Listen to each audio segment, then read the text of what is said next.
CM trophy football tournament के poster के हुई विमोचन। खरोरा में चले थे आयोजन के तैयारी। खरोरा में जेएसएफ क्लब दहाड़ले आयोजित CM trophy all India football championship के तैयारी पर आज पोस्टर की विमोचन करेगी। संगे संग एक कार्यक्रम में मुख्य अतिथि के रूप में धरसीवा के विधायक अनुज शर्मा, नगर पंचायत अध्यक्ष अनिल सोनी, जिला पंचायत के सभापति राजू शर्मा और भाजपा के मंडल अध्यक्ष नरेंद्र ठाकुर समेत स्थानीय जनप्रतिनिधि मौजूद रहे। जेएसएफ क्लब दहाड़ले खरोरा में पिछले 4 साल से राष्ट्रीय स्तर के फुटबॉल प्रतियोगिता के आयोजन करे जाते, जिनमें अलग अलग राज्य के क्लब की टीम ला आमंत्रित करे जाते।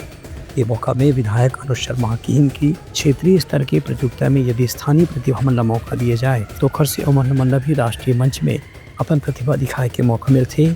इतिहास से यहाँ जो अखिल भारतीय फुटबॉल प्रतियोगिता के आयोजन हुए थे एक अच्छा प्रयास किए जा सकते। इस सिलसिला आगू भी जारी रखना चाहिए।